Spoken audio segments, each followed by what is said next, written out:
You've heard it said, know your numbers. Well, in this video, I'm going to show you how to do just that as we look at the profit and loss report. As business accountants, we spend all day long helping business owners on their journey, and as a result, get very deep and involved with business figures. Now, one of the things I wanted to talk to you about today, and in this series as a whole, is I want to look at why practically it matters that you understand these things. Because people say, know your numbers, but it doesn't really mean anything. I think it's understanding why it's important. And ultimately, most of the time it's important because you want to stay in business. The survival rate is only around 50% at the 5-year point in the UK. Currently, stats have proven this over the last however many years that's the rate. It's not particularly exciting, but what I have found is in our own client base, it's 98+% of businesses make it to that 5-year point. And for me, one of the keys in this is financial controls. That's making sure that you understand where you are with your money and where you are with your figures. And the profit and loss is one of the key starting points to that, and that's what I want to show you today. So let's get into it, but before we do, make sure to click the subscribe button below if you like these types of videos to be notified whenever we release another one. So what I've got laid out here is a general profit and loss report. Now, what some people might know it as is an income statement. That's the new sort of word. I'm using little bunny ears that you can't see, but the new sort of word for a profit and loss report. Most people understand the terms profit and loss report. So generally in the UK, we tend to still refer to it as that. And this one shows a year's worth of trading for this particular business. And as you can see at the top, they've done £60,000, but by the time they've deducted all of their costs, they've actually come down to 30,000. So there's a couple of key things I want to run you through that you should be looking at on here, and also just get a bit of a feel of an understanding of what this document really tells you. The first thing to bear in mind with this, and I think that's really key to understand, is that just because this shows a profit here of 30,000 doesn't necessarily mean, and actually rarely means, you've got 30,000 in the bank. If you imagine if every customer paid you up front and every cost was instant, then in theory you probably would have, but in reality that doesn't work like that. You know, customers may take longer to pay you, or you may take longer to pay your suppliers. You might also have taxes to pay to Revenue and Customs that you might have in your bank at the moment. All those things aren't represented from a cash point of view here. This is purely, in theory, on paper, are you making any money? Now, the reason that's really important is because it's possible for businesses to make money and still go under because they haven't got enough cash in their bank to pay for things. So, for example, you might do a massive sale but not be due it for 60 days time, but you've got all your costs of your staff and all your other overheads, your rent and everything to pay in advance, and then eventually it just falls down. Or vice versa, you might actually be making a loss and be spending out more than on paper you're getting in, but because you've got taxes that aren't due yet, or you've got suppliers that aren't due yet, you might still have enough cash to get through that time. So the reason that the profit and loss is good is because at least you can see in theory what's happening, and then you can make some decisions on the other things. So if you've not got enough cash in the bank and you're making 30,000 like in this video, then you should be looking at, well, why have I not got that cash in the bank? And that's a whole nother video. So that's, for me, the main reason of why this is important. And I want to show you the type of things that it can show you. Firstly, we often refer to turnover or sales. I think people look at that as the number one figure, and rightly so. You know, you can't have a business operate without good sales, but at the same point, it doesn't necessarily reflect immediately in profitability. And what we see a lot as business accountants is we see businesses go through different changes. They might be quite profitable early on, then they take some people on, it drops down a bit, then they push through that pain barrier, goes back up, you know, so it can quite often swing up and down. And I think it's good to compare it to other years or other months to see how you're doing and why those profit dips or profit surpluses have appeared, and just be comfy that that's the reason. So you can see here your business is here, or our fake business here in this particular case, turning over £60,000. Let's say we're selling product. It cost us $12,500 to actually produce the product and get it delivered to the customer. So then we're left with 47.5 grand. But unfortunately, we've got to pay for our advertising, our ridiculously cheap and unrealistic accountant in here, and all these other costs that are on here before we get our 30 grand.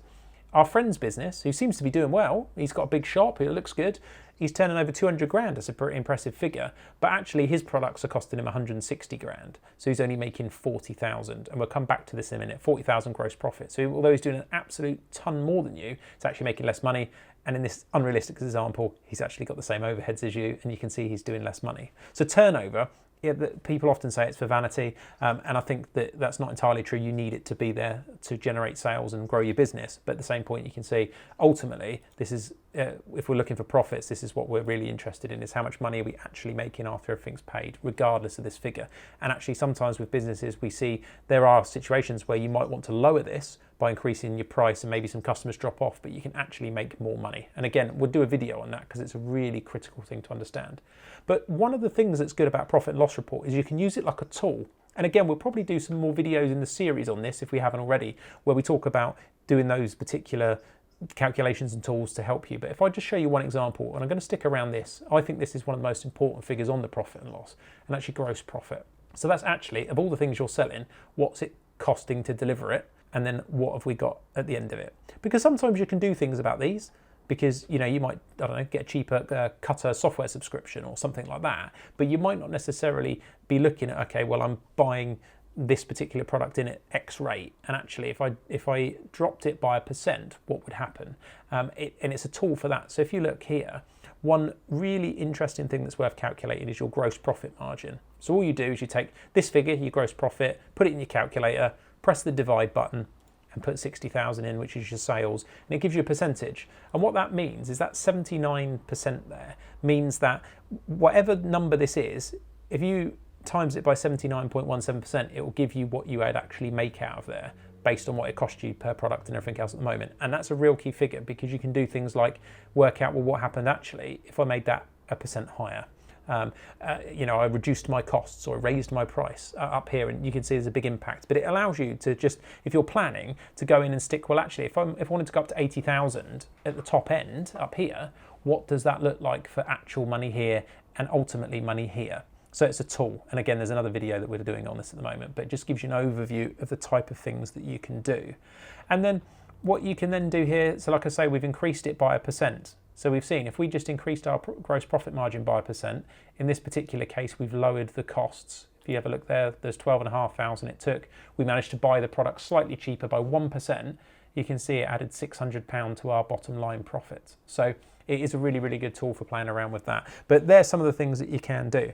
And in terms of what you should be looking at, I think obviously sales is a key one. If you're going to track key indicators of how your business is going, or you want to meet certain targets, you will probably going to want to track sales. And there's a lot of things from a business point of view that you can do to help improve that, in terms of tracking how many customers come through the door, how many of them you convert into clients, all those things. But from a purchases point of view, you're obviously going to want to keep an eye on it, because margins, this margin thing we keep going back to, is quite critical to that.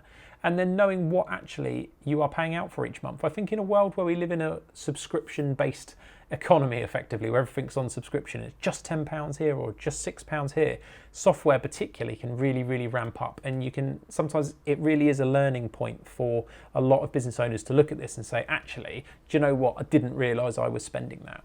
One thing to bear in mind in this whole scenario is that what isn't shown on the profit and loss is sometimes as important as what is.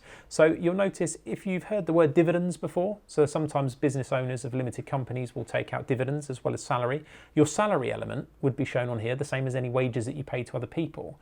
But your dividend amount is actually you taking out the company's equity or its retained profits, and that's something completely different, and there'll be another video on that. But so that's missing from here. I know sometimes I've seen bookkeepers actually put it into the profit and loss to make it easier to read for the client. It's not technically correct, but I can see why the logic of doing it. So there is that. And things like if you've bought a big amount of equipment, let's say you spent 10 grand in this particular business on a big piece of equipment, it's not actually shown in the accounts. What you tend to see is a small value for what's known as depreciation, which is meant to show that actually, let's say over 5 years, the value of that particular £10,000 piece of machinery is going to go down to zero, and therefore we're going to put an amount in each year to show that reducing in value. That would be shown on here. But again, often if you're just looking at hard figures, you're not really too interested right now. You just want to look at, if it's the first time you've seen it, you just want to look at where you're spending. So that's really the main things to take into account. The only trap I want to mention